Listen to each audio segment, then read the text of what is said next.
What's up, everybody? Hey, boys, give me a round of applause. Final episode of season 1. Mm-hmm. Ryan, That's a big one. Clap, Ryan. Clap, please. My hands. Man, all right. Hey, I tough don't night want to. tonight. But, hey, we appreciate everybody that's followed along with us so far. We're 614. A little late. Thank you. We're 614 headsets, man.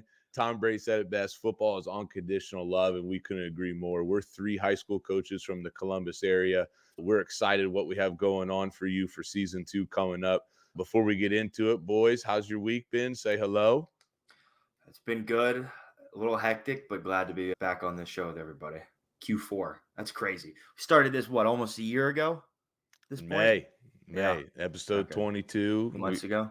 Yep. That's what I was going to say. It's a lot of episodes, but it feels great to be about to move on to season 2. Last week was fantastic. We got a lot of turkey in. Did you think those Green Bay Packers were going to win that game or what? I did not. No. I did not. I really did it. Donovan, let everybody know, what are we getting into today on this final episode of season 1? After some debate, we settled on our classic Pick 6 segment. I think there's no other more fitting way to end season 1 than with Pick 6 to start. We got some helmet awards to give out to some guys around the 614 of players that we thought stood out from this season and just had a great year. And then we've got some state championship previews. We're going to talk through each game and kind of give our picks or our thoughts going forward with that. Yeah, let's get into it. Hey, before we do, though, Fundraising University wants to wish everyone a successful and safe season. Fundraising University is excited to start partnerships at the conclusion of the 2023 season for football programs. But for all you winter spring coaches, if you're listening, reach out to Brent Maxwell at bmaxwell@fundraisingthelletteru.net or 740-501-8946 for all your fundraising needs. He'll get you squared away, boys. All right. Ryan, this is your favorite segment. You go ahead and start it off. This is the number 1 segment for me. This is probably my favorite one that we've ever started. And I hope it doesn't go away because I feel like you guys are not as in-depth thinkers as me, so you don't come up with questions as quick or have them on the spot like me. So that's the struggle with the Pick 6 segment. You're not as in-depth thinkers, but I'll move on for now. My first question, since we're into state championship weekend, if you're in charge of this and you're able to pick where they're playing, are you Tom Benson, OSU, or are you at Massillon? And I'm at all. The reason why. I'm going to keep it at Tom Benson. And I'm going to keep it there because they've gone through all the renovations. And when you look at it, I like the venue. I like the nostalgia of it. I have so many teams playing there. They're at the Hall of Fame and everything. I vote to keep it there. I would pick the Horseshoe. Yeah. Listen, like not everybody in the state of Ohio is a Ohio State fan, but I bet you most of these kids that grew up in Ohio were always thought about playing in the Horseshoe. It's some capacity, right? I'm sure they all want to play Ohio State, but I think I would pick the Horseshoe. The years they moved it there, it was the worst environment. It looks so bad, but that's my feels. That's what I was going to say. My take on it is I'm not going to the shoe just because it looks like such minimal people. It doesn't even look like there's a crowd out there. And so that, for me, sucks for a high school kid because you feed off an environment through a high school kid.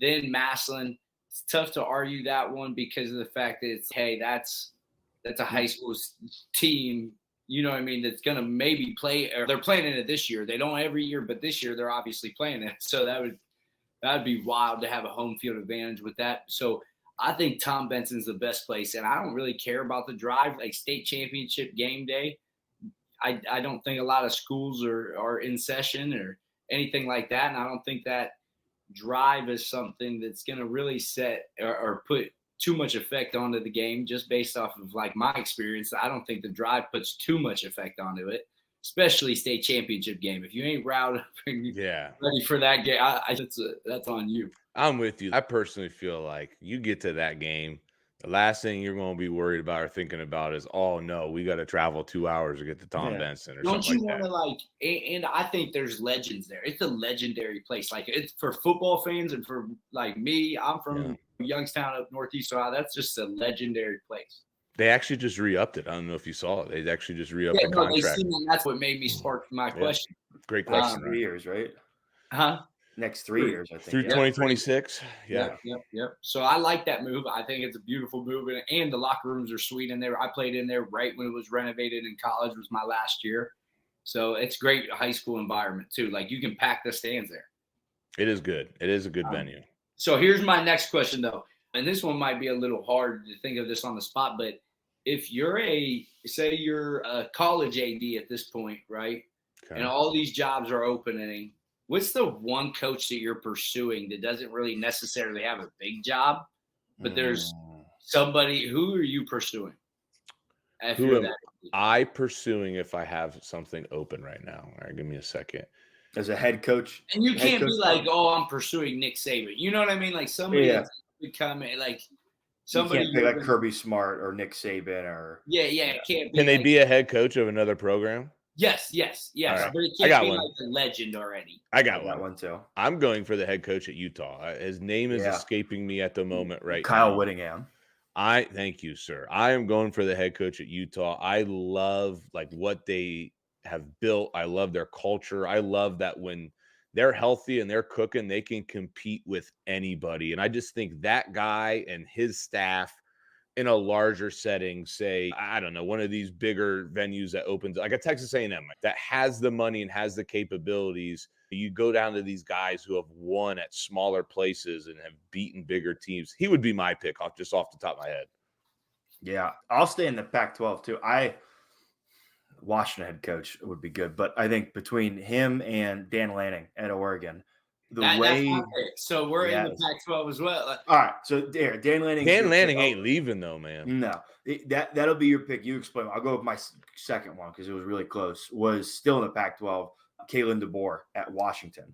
The way that they've ascended, the way that you can see his mind work with his staff too, his offensive coordinator, and just the way they play.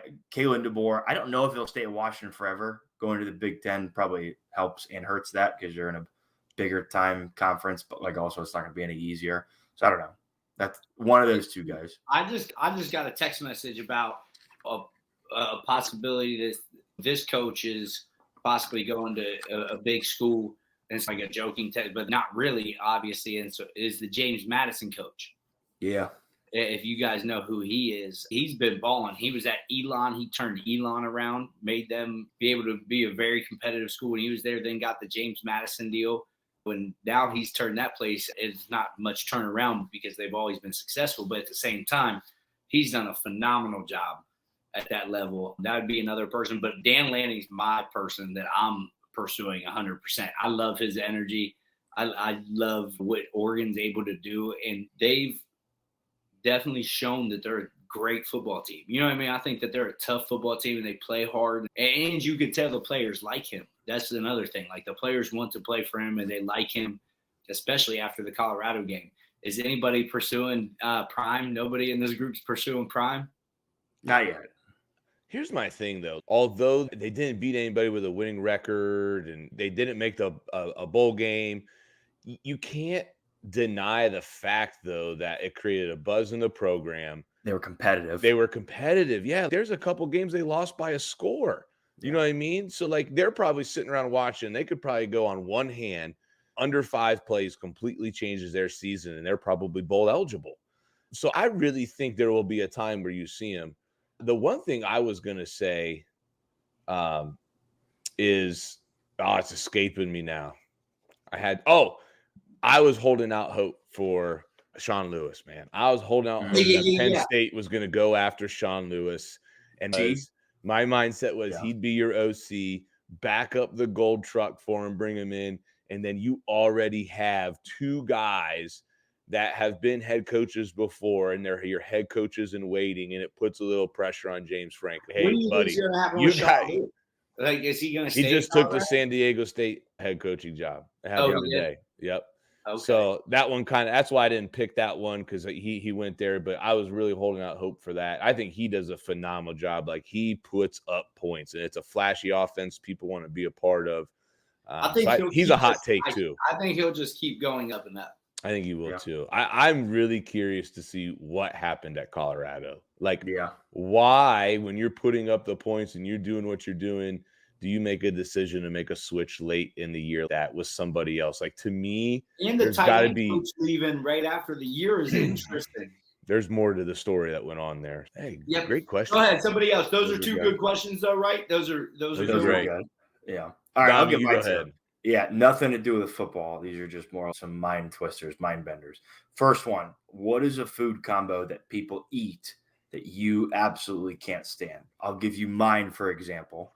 I hate when people put ranch on pizza. I think it's absolutely disgusting. I think it's gross. You're a What's wrong with communist. this But guy? I love pizza and I love ranch. Nutmegs. Or better example, mint ice cream. I know it's not like a combo, That's but fire. like no, both mint ice cream's worse, but both I'm not a fan of. This is a solid question, though. Mm-hmm. This is hard. Mm-hmm. I can think of a third one that I hate. I used to be a picky eater. I'm not anymore. Not as much anymore. I'm just an old guys- school lineman, man. Nothing really bothers me. Hey, here's me. I think this is foul, and I think it's disgusting that people eat this, and the texture of it, and you just disgusting. Makes me want to throw up. Avocado on toast Yeah, not a fan. is something I can't get down with. And Stout's mouse water, and I just saw him lick his lips. He's about Give me a little everything bagel season on there, baby. I'm down for it. You see, and yeah, I can't get down with the avocado and toast. And here's another one that's just not really just a combo, just a thing that people eat. And I just It could be that too, yeah. It is Jello. All right. So if we're going to change it to a thing that you can't like, that just is repulsive to You can me. do that. Yeah, make it easier for you. You go to a nice restaurant and they bring out the fish and it's the whole fish with the head and the scales on it. I'm done. Like I'm like, I don't no. like seafood anyway, so I know, dude. Like I've been in some places before where they this big old fish is just I can't do it, man. Just repulsive. I would agree with with that. All right, my second question: do you eat or do you drink soup? Eat. Sayers, good question, huh? Sayers was like, "What kind of question is that?" And then he's actually, you know what I mean? Like I was about to roast you for that, and then I started thinking of a time. I think it depends on what type of soup you're eating. Sure, you're talking like some Campbell's chicken noodle soup. You could maybe make the argument you eat it. I think you're talking like tomato soup. This is a wild one. This is what just popped in my head. But when we went to and I know you guys remember this, when we went to Tennessee and I took all those pictures at that little pirate show that I was at and was sending you guys. So they had this soup and it was like clam chowder or something like that, but it wasn't like chunky. Mm-hmm. And they put it in a cup and it was fire to drink, but I couldn't imagine eating that with a spoon. But for me, I can't imagine sitting there trying to drink some chicken noodle soup and get a chunk of chicken straight down my throat. No, yeah, no homo, but I'm just saying, I'm just cool. Like, I don't know if Donnie likes. All right, let's move on to the next question because this is gonna get out. You got two questions. This is gonna get out. All right, I got one football and one with the holidays. Donnie, see what you started, bro. This is a hot topic right now. Not as hot as that last question. I feel like it's a very divided conversation right now. Should O State move on from Ryan Day or think about moving on from Ryan Day? Yes, gone. The argument of, I think I tweeted this, the argument of who else but Ryan Day is not good enough when you're Ohio State. You can't have the results that he's had against Michigan, against other top teams. I don't want to hear about how those 3 or 4 calls, crazy call against Clemson a few years ago, and then you play the greatest team of all time, Bama, and then like you play Michigan when they're cheating. I don't care. Like you win those games, or you go even at least. If you go even, I get it. It's dumb luck. It's bad luck. You're 1-6, 1-7, whatever that number is. Done. against top 5. Against playoff teams, yeah. Now, they in that mix, they included like Oregon from a couple of years ago. If you're going to include Oregon, you should probably include like Penn State the past couple of years. But what do you say, Ryan? Can you go first? Sure, I'll go. That's fine. I want to formulate my answer in a better Here's my way. thing, and here's how I think about it. He has to win this bowl game. Has got to win the next game he's in. And my thing is, I'm a little worried and upset at the fact that you look at Ohio State's schedule, and almost anybody you hire at Ohio State is going to be able to win and probably do what Ryan Day has done. Because Ohio State has to get up for 2 games a year, maybe, right?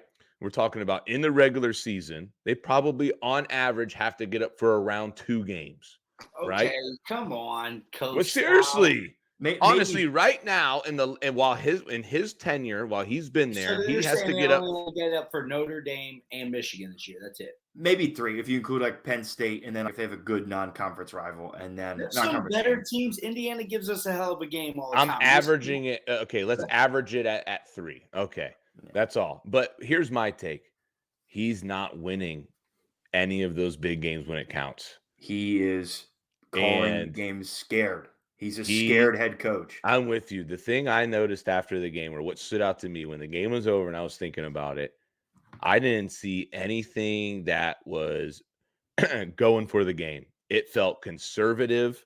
It felt scared.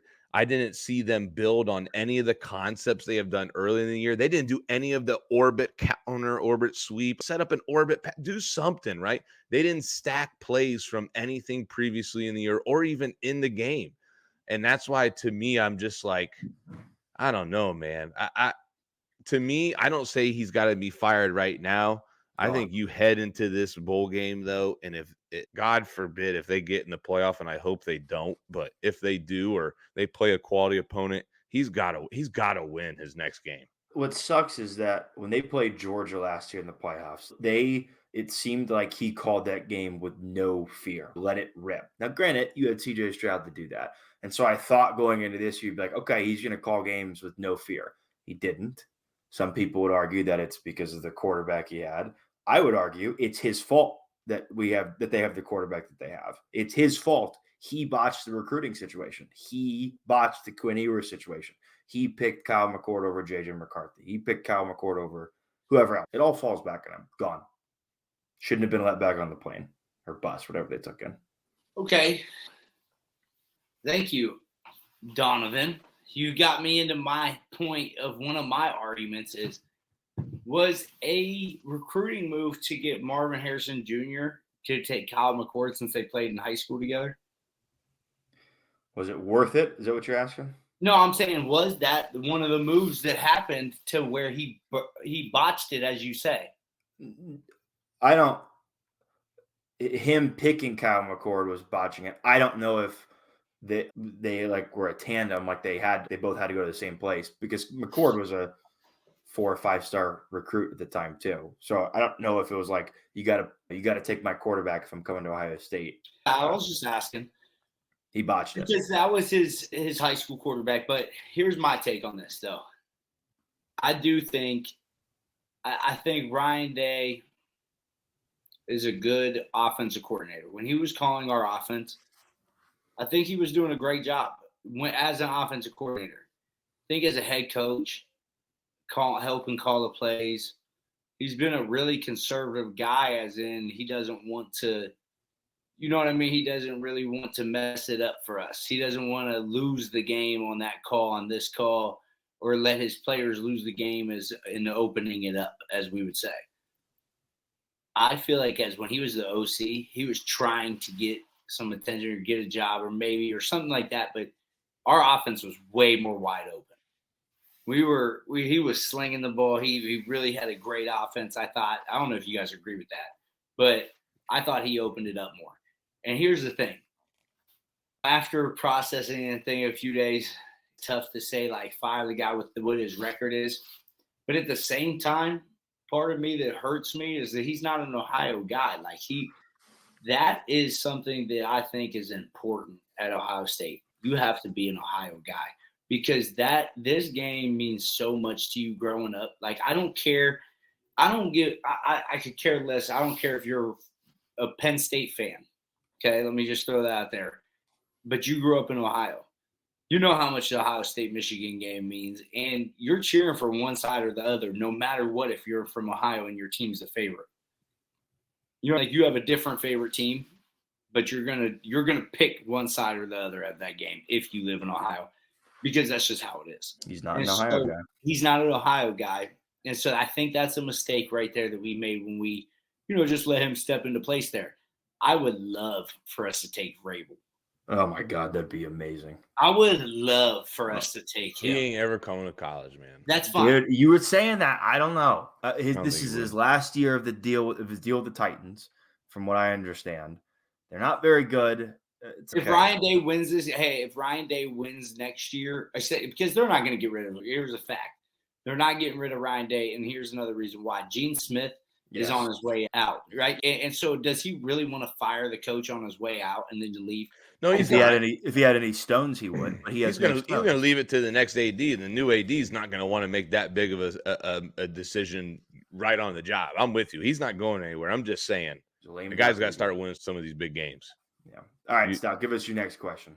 All right, good. Here we go. What is something that was always in your stocking on Christmas? Did you have anything that was like a go-to? Your family always put it in there.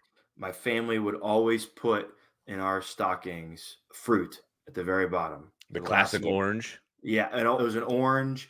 It was an apple. It was apples for a while, and then I started to become allergic to apples as I got older, like a little bit. And so they had to take out the apples, and so they became. What? I don't think that's the weirdest dude I've ever met in my life. How do you develop an apple? So I think it's not apples. I think it's like the wax on the outside of them that they put on there. You know what I'm talking about? It's the skin of the apple. No, there's like when you go to the store and like the apples are super shiny. It's not just from the light. It's not natural. There's like a wax that they put on just normal store-bought apples.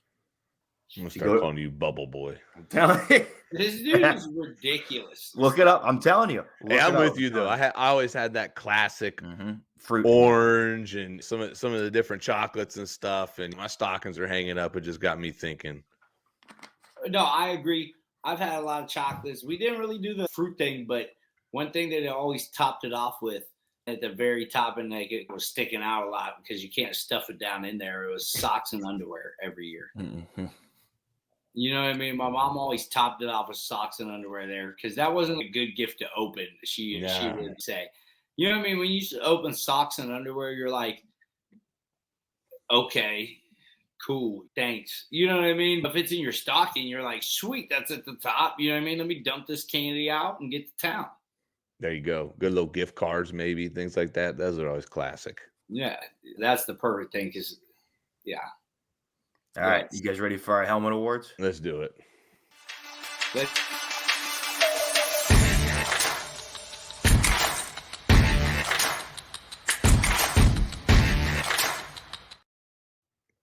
All right. Here, you ready for me to go, Stout? I heard the deep breath like you're gonna talk. No, I'm good. I'm ready. Let's roll into it. Let's each do one. Let's like kind of rapid fire. Yep. Okay. Here's what we're gonna do: is we each pick 3 football players from the area that were studs and guys that stood out to us. Maybe we watched you guys on film. Maybe we watched you guys. For me personally, I watched you guys on a Friday night when we played Thursday nights, or maybe I got the chance to coach against you, or these guys did. But we're going to pick helmet stickers and awards for guys that just stood out in the area. And I don't think this is going to be our only one. I think we're going to just maybe continue to do this and pick a few more. And like I say all the time, just putting the disclaimer out there when we do things like this with athletes is there's no bias in here, that we're just doing this for fun. This is something we like to do. And these are kids that stood out to us. It doesn't matter if they're on our team, not on our team, but it's just something fun for us to do. But I will kick it off with my first guy that I'm going to give.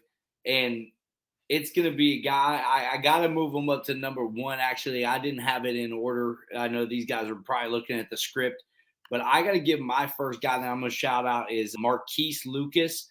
He goes by Deuce, and he's a Walnut Ridge kid. He's the quarterback. I couldn't find all of his stats, but he did have 1,900 yards total.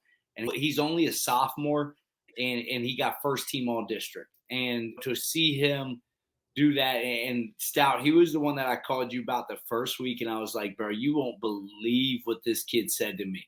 And he was the one that was like, you should have put me on your all gas, no brakes award. And so I have. Well, Deuce, you are now.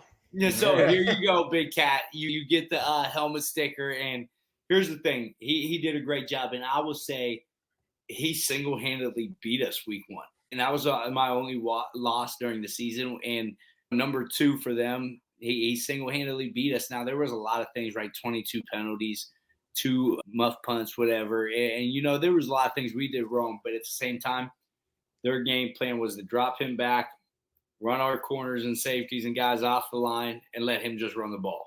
And he found a way to get it done. And then he could sling the ball. And he threw it for a 2-point conversion at the end of the game to beat us on a slant route. Perfect thrown ball.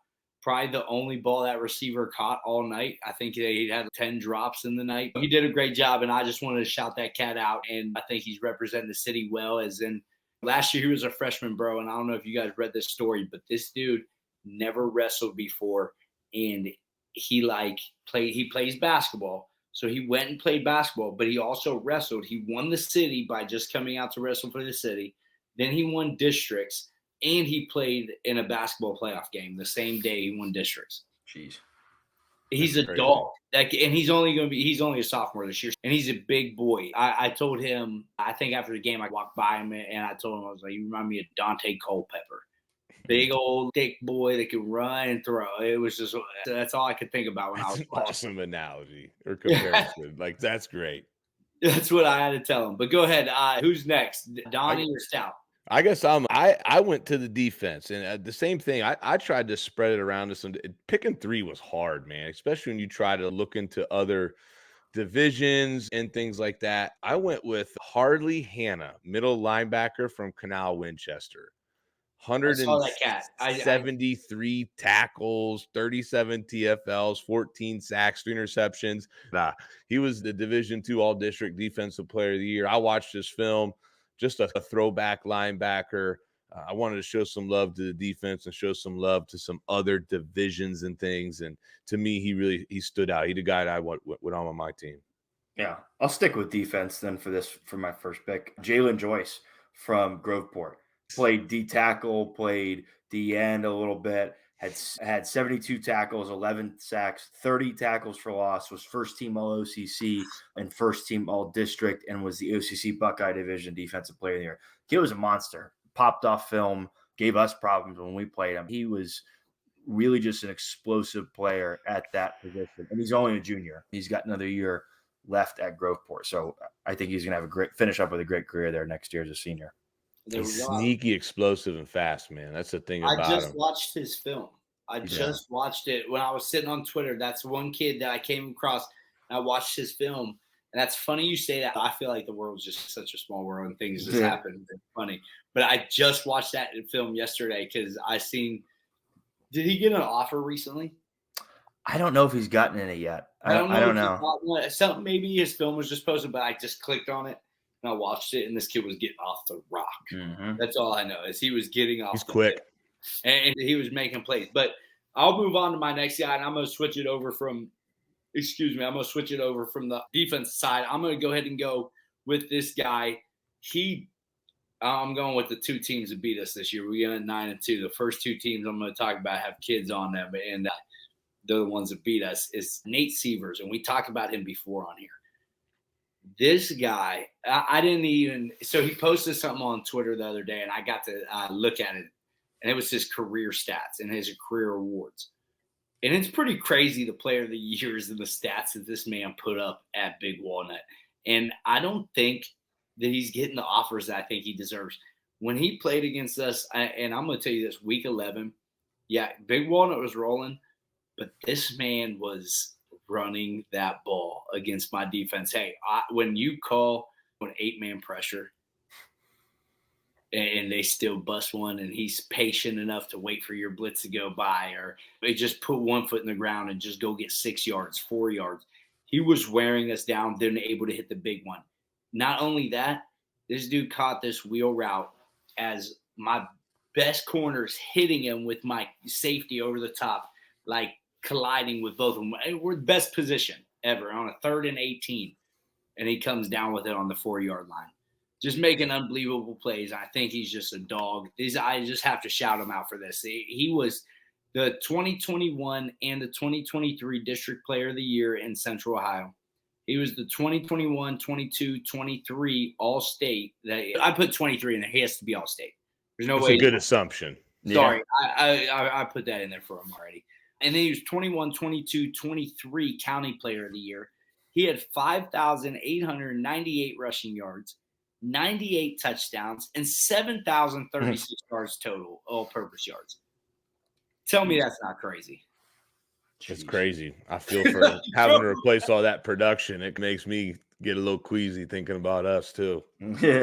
That's a lot of maybe their offensive coordinator's rolling. Maybe he's just a dog. I don't know what it is, but that man has some stats. And to get all those player of the years, that means sophomore year he was player of the year in the district and county. That's wild. Yeah. Yeah, they've been rolling for a while, man. I'm gonna stay with running backs, and I'm gonna go with Kentrell Reinhardt. And we've talked about him, a junior from Bishop Reedy, stacking up the get on offers. Mr. Ohio. That is my sub point. Like to have just shy of 2,957 total yards. All right, cool. 3,000 total yards, over 2,800 rushing, 43 touchdowns. And you don't even get on the Mr. Ohio list. To me, the most ultimate snub of all time. That's absolutely crazy to me. So my helmet award goes to him. He had a phenomenal year. Can't wait to see what he does his senior year. I've heard some things through the grapevine. We'll see what colors he might be wearing next year from what's been talked about, but not us before people speculate. And I'm not even saying anything because I want to build the rumors, but there's some talk. But here's the thing, though. Is it part of the division that he's in is why he didn't get named on that? But at the same time, those numbers don't lie. But if you look at I was just asking. If you look at that's a valid point. But if you look at the watch list, there's kids from smaller divisions. Yes. Okay, that's fair. I didn't look at the watch list much. I just knew he was on it. To me, it looked like you almost had to go to a regional final to make the list.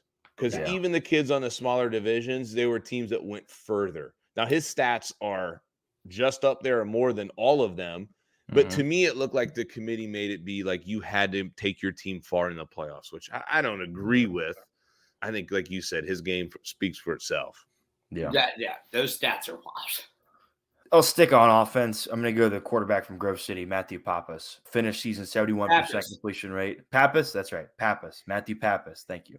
71% completion rate, 3,319 yards, 37 passing touchdowns, 4 rushing, and was first team All OCC Ohio. I don't know if he was first or second team All District. I feel like he was, but I couldn't see anything. He was first team All District. Yeah, kid, he just played with his hair on fire. There was a play I remember watching on film where he was running to his left and turning sidearm through it, and it was like it was just one of those throws. If you saw at college or NFL level, you'd go, "Whoa!" Perfectly placed, and the kid was just a gunslinger. And so I thought he had a great career at Grove City.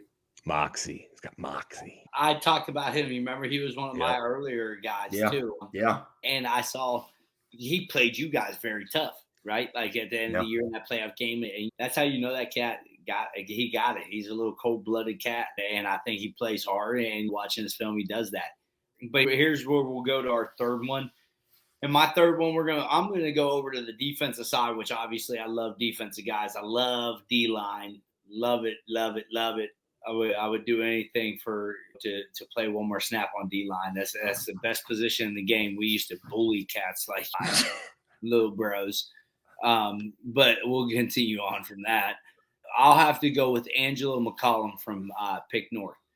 That dude getting district defensive player of the year. I wasn't able to see his stats. I don't know. I looked at his huddle. I looked at Max Preps. Maybe Nate got to get somebody, maybe an assistant that can update Max Preps with some stats. But at the same time, I don't know. I'm at a smaller school, but I got an assistant that's able to do that. I'd imagine stats could be updated on Max Preps. But I'll continue on. Sorry about that again. Angelo has balled out, right? I was able to sit there and watch their last game. I watched 2 of their other games when we had Thursday games because they were on TV. I was able to watch your guys' game against them, which was great. And you guys made adjustments to get away from them, or they made wrong adjustments and put Angelo in spots to where he couldn't make plays. Maybe that was, if I was watching the same game, I don't know. Was that something that happened? We won't really say anything. We talked to Stout about that. No, he's a great player. I'll tell you what, he's the only player we had to scheme for all year in terms of a defensive lineman that we said we had to account for with everything we did. It was him. And that just knows when you got somebody that commands that type of respect, you know they're a really good player. He plays hard, and he's committed to Illinois, and you see all his tweets, his things like that. I go to his huddle, and he stopped making, like, all-inclusive highlight tapes at sophomore year. I think he already people knew who he was and knew he was a baller. He stopped making junior year and senior year highlight tapes. I wasn't able to find him on there on his huddle, but just a tough kid, man, and he plays – I see him two-gapping some stuff. I don't know if he's coached to do that or what he's supposed to do, what his job is, but when I was watching him, what I thought was impressive as a defense coordinator and watching that makes it very effective for you in calling scheme and calling a defense and calling stunts is a player like him that's able to two-gap things and play the A and B gap or crossover and play both A gaps if he's in an odd front. And those things make it harder on a O-line. Like you guys coach the offense side and you guys know that. And if his job is two-gap, in which I saw him do a lot of times this year and do it successfully against high school kids, that's very hard to scheme against. He's a bear in pads, man. He's a great player. He's gonna do good things. I wouldn't be surprised if he's an all something in the Big Ten in the future. I wish I had a guy that I could be like, hey, play two gaps, brother. Let's two gap this. I could change the other side. So my last one, I went with a wide receiver, and I went with Jackson Wiley, the wide receiver from Olentangy, just a junior. 77 receptions, a little over 1,100 yards, 15 touchdowns. He was a Division I first team all district. I think he just picked up a Marshall offer or somebody recently, and I know that's taken off for him now. He did phenomenal. Yep. Obviously, that connection worked really well and took him very far this year.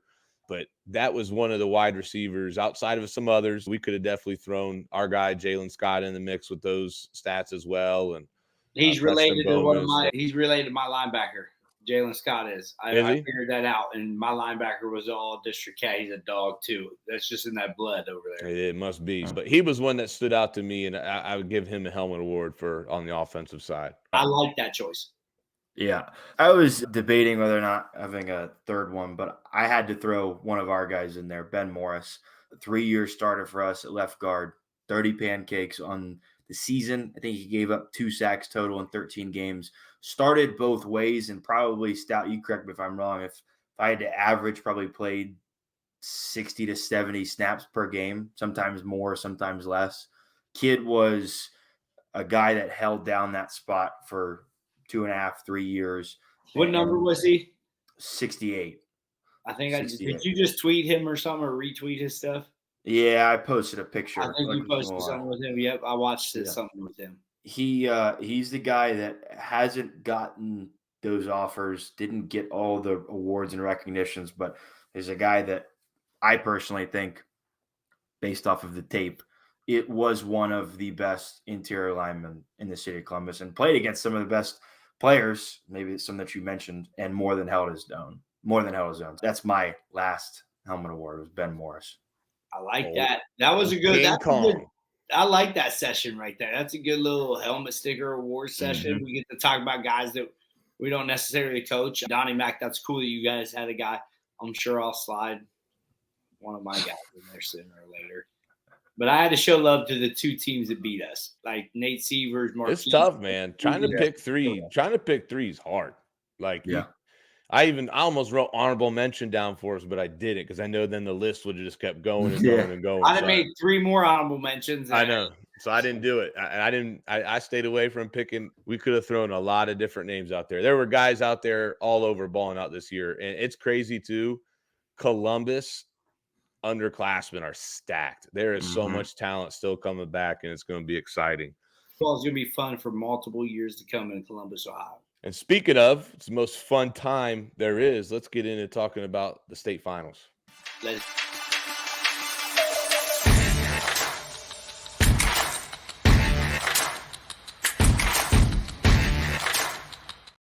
right, boys. We don't have to spend too much time on every game, but I went down through all 7 divisions and I put the matchups for it, and we'll start at the top. We've got. Hold on. I want to just ask one question. I'm sorry, Stout. I'm sorry, Kyle. What's our favorite matchup before we get into this? Without even being said, what's our favorite one we want to see the score of? Mine's close, though. I got 2 different ones. Go ahead. I'm sorry. I know that people want to hear the matches, but let's just. I'm going to take the Division II game of Massillon, Washington, or Hoban, or I'm going to go that Perry Liberty Center game. Yeah. How about you, Ryan? I like the Massillon versus Hoban game. I like that a lot. But man, dude, I don't know why. But dude, I'm rooting for Bishop Watterson. I'm just in Columbus. I want to see the Bishop Watterson Toledo Central Catholic game. Yep. And I wish I had a chance to go to that. And I have one of my boys I played with at college. He's one of the coaches there. He's a DB coach there, Brad McCurdy. Shout out to you, brother. Like being able to experience that. Hopefully you guys have a dub there.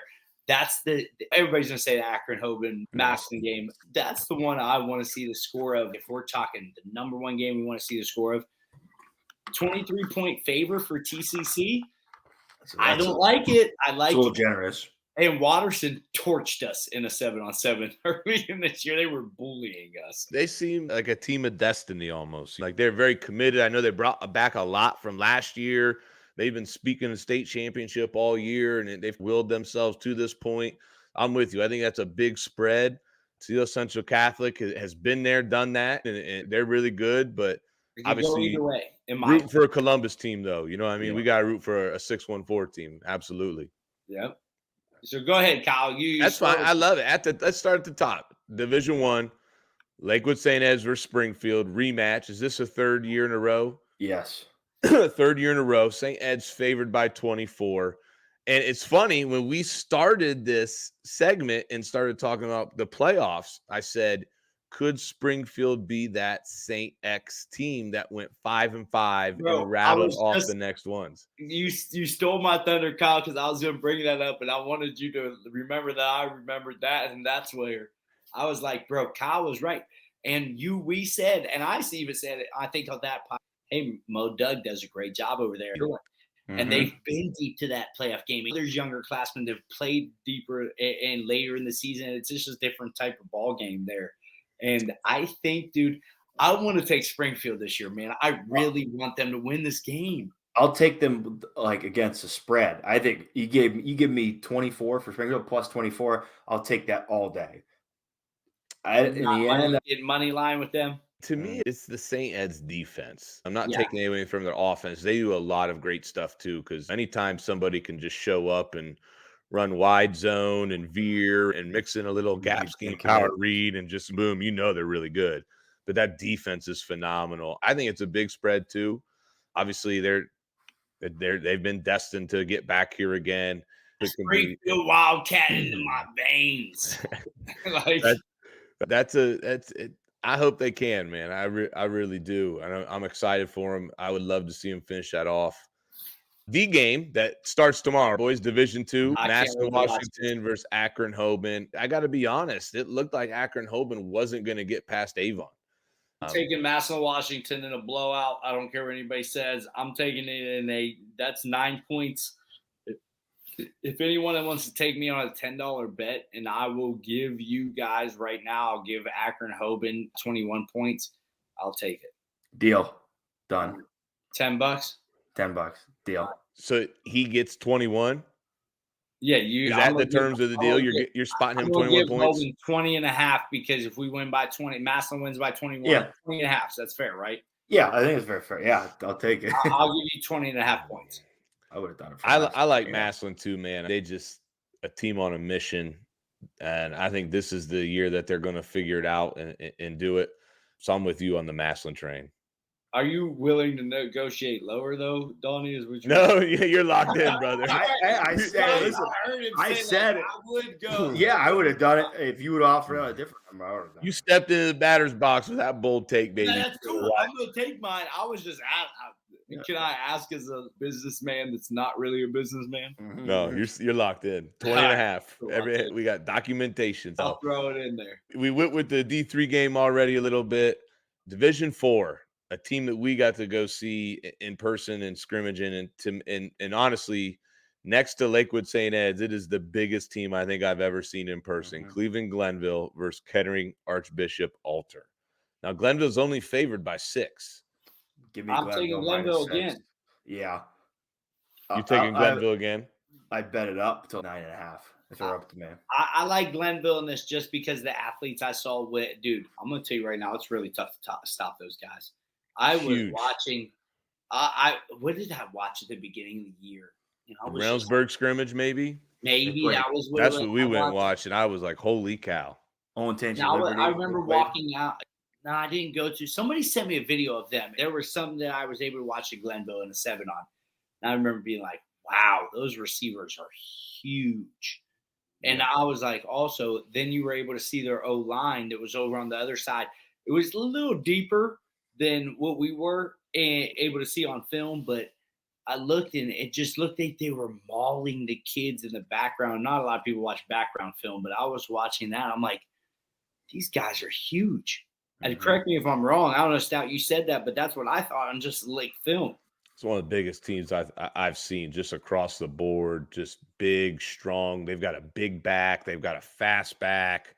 It's such a change up. Chippy, you're Northeast, you're Cleveland, you're Glenville. Yeah. You're a little chippy. You're tough kids. I'm with you. I'm going to pick the Glenville as well. Me too. Division 5, Perry versus Liberty Center. Coach Guessowich. Coach Guessowich. Give me that guy. Hey, give me him minus 14. 13.5, actually. I'm going Perry. They have been – somebody said a statistic, and it's jumping me right now, but the amount of running clocks they got this year is out of this world. Was it – Donnie? Yeah. I'll take another minus 13.5, and I'll give Perry starting the game at 13.5 under, right? Minus 13.5, and I'll go another $10 for a $20 bill. Listen, I'm picking Perry too, but unfortunately, I don't know enough about these teams to give you $10. I do know enough about Massillon and Akron-Hoban, which is why I was more than happy to jump into that with you. Okay, well then, how about you just jump into another one out of some luck? You said 13.5, but I'd pick that with you. I'd pick Perry at 13.5 with you. You tell me you're confident in that, I'll be like, yeah, let's roll with it. All right, I'll take the other team 13.5 plus 13.5 then. All right, deal. All right, deal. This guy's got plenty of money. He's not married, has no kids. Yeah. Splitting an apartment with his fiance. Like, you can handle this $10 bet. I can't wait until I hope Amanda doesn't hear this. Because, hey, if I got $20 on the table, I might be in trouble. I can't wait until when one of us wins, one of us loses, and we just text back, all right, so we're even. We're good. Zeros across the board. Goes to the show. That's why I was making that second bet. Division 6, Kirtland versus Versailles. Yeah. Yeah. Just like the country in Europe or the city in Europe. Let me give you this. I watched them last year. I want to take them just because I liked how they played football. They played hard nose. They hit a little bit hard. You know, my favorite. They're favored by 2. And they played on Friday. And I got to watch it. I logged into my little Spectrum app at school, and I told our kids to work very hard on their assignments I gave them and watch some state football championship games. Give me Kirtland. Give me the underdog. Jesus. God, and how can you even call them the underdog, dude? That's what's crazy. 2-point underdogs. Okay. Do you want to make it, Donnie? Give me a fair one on this one. Yeah. Okay. Yeah, we'll go. I'll take Kirtland +2. You take Versailles -2. Yeah. Okay. Or you want to make it like a field goal? You want to make it like 3.5? No, I like the 2. I like the 2 because you're not going to get a safety on Versailles. No, it's a pick'em game. Let's just do that then. Yeah. And another 10. So we got 30 out there on the table. Done. All right, sounds good. Kyle, write these down, please. We'll have them. I'll have them. No, because I'm not going to guy not paying me. We'll get it. Don't worry about it. We'll get it. Division 7. Surprise, surprise. Marion Local versus Dalton. Marion Local favored by 24. Marion Local. Like, if anybody else takes them, and I don't even want to put a spread on it because, like, they might take it easy because they feel bad for the other team. I don't know. It's Marion Local. There you have it. I hope we have some great games. I know I'll be watching it on the Spectrum app as well. I won't confirm or deny if any of that happens in school, but hopefully I get to watch it some too. I'm going to tell everybody at Westerville. No, I won't. I can't. The Wi-Fi is blocked there on school hours. My Wi-Fi's been terrible at school, man. I've had to stop watching film at school because it's been so bad. Can you give me a shout out about how my Wi-Fi looks right now, though, this past episode? It's gotten better. Yeah. You like that? We still it was a little spotty at the beginning. Yeah, we still need to get you a mic, though, man. I need you to get invested here in season 2. Yeah. Hey, here's the thing. I live on the edge, and people like that about me. Get something cheap. One of these little blue. People blue like that about me. That's my. Hey, maybe Santa will get him something. Santa might have to get him something. It's my character. And people are like, "Hey, he lives on the edge. He's just a wild son of a." Never mind. But let's do it. Hey, Sayers, wrap this thing up, man. Hey, talk to him about the clinic. Hey, listen. We would love to have everybody out for the clinic. I'm gonna start off with that. I'm not gonna recap the episode, but we'd love to have everybody there. I think it's going to be a fun time. And we're talking about renting space, maybe. We're talking about whatever you guys want as an in-person or on a clinic or on a virtual platform, whatever you guys want. And we just want to make it easy for you guys. And we just want to talk football with some great people. And we have some great connections that we love talking football with. And if it's in person, we get to have a couple beers together and maybe order some food, have a good time, and just enjoy our time together as coaches and feed off one another. So I would love for you guys to hop on Twitter, and Coach Stout put it out. I quoted it. I know Donnie retweeted it. Make sure that you guys go look at that and sign up on the Google form, and just let us know if you're available on the date that we chose. And we'd love to have you there. But huge shout out to my guy, Brent. He already knows I'm about to get rolling with my guy at Fundraising University here soon, because right now he's been able to buy us 3 jerseys in the last 2 years with his fundraising that he's done for our program, and the knee pads, the footballs, the mouthpiece, all the little things that you got to get. And that's from Fundraising University being able to help our program. So please make sure you shout him out or give him a call or just see how he can help you, because he will do that. But other than that, man, this wraps up season 1, and it's crazy because it came as a vision at first. Hey, texting in a group message, let's maybe do this thing, guys. But like now we're 22 episodes in, and we're about to go into season 2 and about to do a lot bigger things and try to just keep this thing rolling and just provide for Central Ohio coaches. What do you guys think about that? Like, I'm excited for season 2.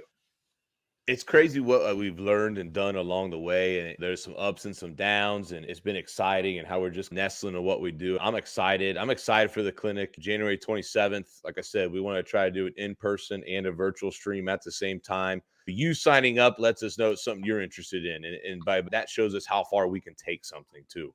Help us out, reach out to us on Twitter, subscribe, help share the show. Like even if you don't listen to the full thing, help share it. Season 2 for us is a lot about growth. We want to see how we can continue to grow. And how we can help coaches, though. Help, like, whenever you give us ideas, how we can help. Big thing for us is content related to strategy. We've got some big ideas. We've got some new equipment in, how we're going to get on the board a little bit and get into actually some more X's and O's to go along with the podcast. Let us know some topics maybe you would like to hear about. I think the first one we're going to talk about is maybe a little duo, and defending the duo is going to be our first board talk. But if you have any other ideas, we'd appreciate it. But hey, if you take the time at all to help us listen, if you're a subscriber, we just want to say we thank you so much, and stay with us. Thank you, guys. Appreciate it, guys.